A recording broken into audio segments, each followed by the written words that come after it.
Hi, Dragonflies. When I first started keeping a sketchbook and trying to go out and sketch on location, I had this experience over and over. See if this sounds familiar.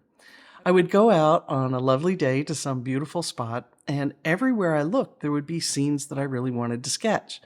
But also, everywhere I looked, there'd be something in that scene that I just didn't know how to handle yet, especially really quickly in a sketching situation.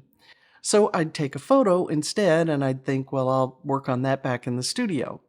And at the end of the day, I'd realize I'd run around all day long taking photos and not making very many sketches.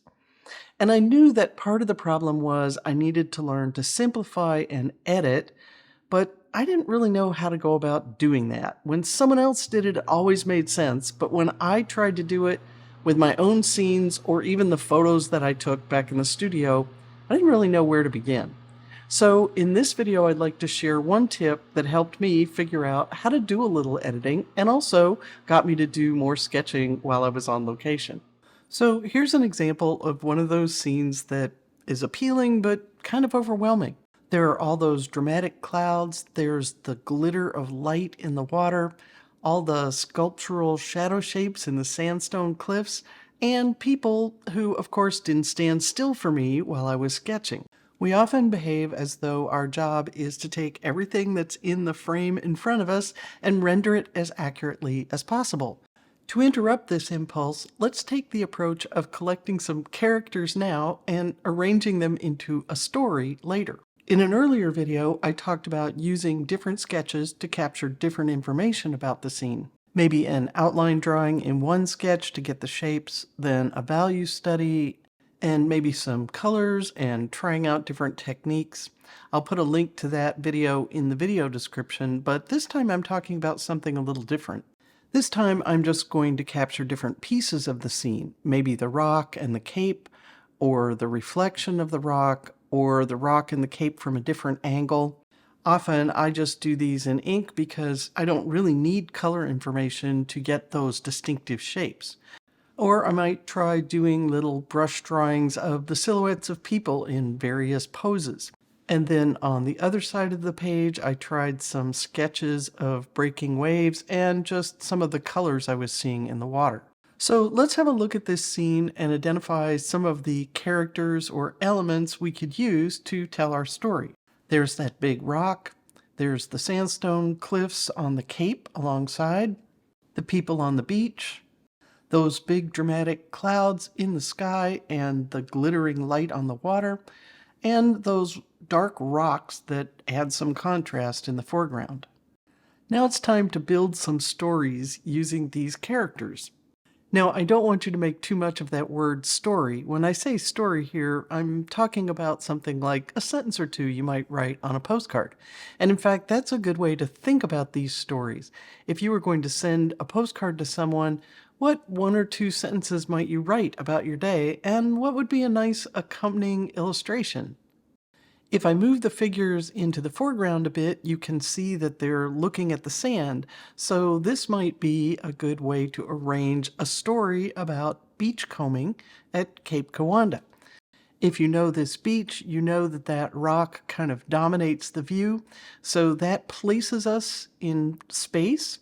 And if we feel like the rock is still stealing the show a little bit, we can just make it a lighter gray so that it recedes into the distance a bit more. Now we have a manageable subject. Or if the people seem a bit too much of a challenge, we can paint the rest of it on location and add the people later. If we feel like that's a little bit too spare, we could put our beachcombers on the rocks by the tide pools and use the cape to kind of frame the picture and pull the beachcombers forward, make them more the star of the show by adding a little bit of color. Or, since I really like to paint clouds, I might decide to let the sky be the star of the show and make the big rock and the cape small, and they're only there to tell you where you are, and then put some tiny little people in just to make those clouds seem even taller. In each case, I choose something to be the star of the show, and then everything else has to be supporting cast or extras or just sets and lighting. And the same elements tell very different stories depending on what I emphasize and how I put them in relation to each other. I usually do this on a piece of copy paper with little hand-drawn sketches because it helps me think things through to draw it out by hand. When I'm making videos or teaching, I often use a digital drawing or painting app to speed up the process.